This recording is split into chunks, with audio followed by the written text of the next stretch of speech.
And you're live. Aloha, I am the draft specialist and I am here on another brewery tour sitting with Mark and Bob from Two Bandits out here in Hicksville, Ohio. We have gone through an extensive tour here. We've talked considerably at length about their philanthropy, which I'm really proud to hear. The amount of time and passion that they have derived into this business, and only be open for almost 18 months now. Correct. So to get this success in such a short amount of time is extremely impressive, and we actually sat down and looked at their plans to expand, so that's really, really exciting news. We have tried a few beers here, and we are moving on to, as Mark would like to describe it, as you just did. So the Fountain Street is what we jokingly refer to as our gateway into craft beer.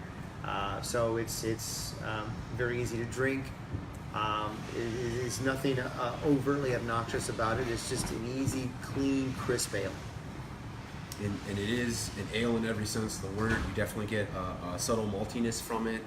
It's not anything overbearing, such as like a caramelized malt, but you definitely get a sweet roasted malt out of it. Hops are not, on the nose, the hops are hardly even present. No. It's a cluster. So very, very mild. Very mild. So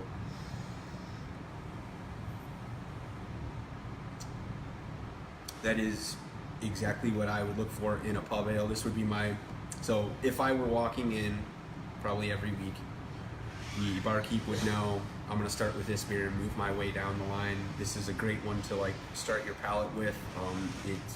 It's lighter than some of the ones we've had. It's refreshing, it's crisp, but it's also a little dry, so it makes you want to have a little bit more. It's like taking that sip of, say, like a soda water, where it like dries you out just enough. It's like, oh, that flavor's gone. I want more of it. It's very well rounded, even keel. Congratulations, this one you hit the nail on the head with your We appreciate that. the craft beer kind of starter kit right here. Like Yeah. we want to start right here and move on down the line. Whether you go hoppy, darker, a little bit more fruity, or this kind of encompasses all of that, all in a single sip. That's excellent. Now this one I'm excited to try because of the demographic you said that it hits. So if you want to, one of you two. Good. So this is our Rasmanian Devil raspberry wheat, and it starts and finishes wild raspberry. In typical wheat fashion, you're going to have a little bit of that cloudiness that you would associate with wheat beers, but untypically, it does not have that weedy biteness that some people find off-putting with wheat beers. I personally like that myself, but it's very, very good. It uses natural raspberry extracts. It's equally sweet, equally tart, so it's not over the top either way. Very, very easy drinking. Off camera, we had jokingly said that Bob and I, when we initially come up with this beer, that we thought we were brewing it for the ladies, and 80% of our Raz drinkers are men. And you know what? This is the perfect lawn mowing beer. This is a light and refreshing beer, flavorful, and enough where I would want more. Like I want to break this 6-pack out and keep it with me while I'm out in the yard. My favorite part is the nose. I just can't get enough of that. It's impressive. It's so much.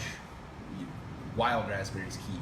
This isn't the raspberries you get at your supermarket, which are going to be super sweet and all this. This is a really, really, really. It's actually flamboyantly berry, and then the sip is surprising because I am not a wheat drinker.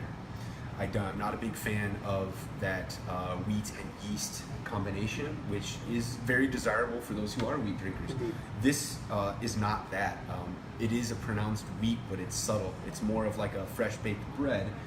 It's a 50-50 blend. It's Okay. a white wheat and our brewer's malt. Brewer's malt. There's only 2 malts in that beer. Yeah. So the brewer's malt's probably going to get the nutty, the more of the bread taste, and then the wheat, of course, is you're getting And round it out. Yeah. And then And it's 15 pounds of each wow. that we use in our system. Which I will definitely go into great depths and show pictures, but to see what these gentlemen are doing here out of what they're, to see what they're producing from what they have, they're using everything to its fullest capacity, which is why you're in the works of expansion. But the dedication to craft is well founded here. This is definitely a spot on the map. I am sad to say I didn't know anything about the two of you until we saw you at a festival in Sylvania, Ohio.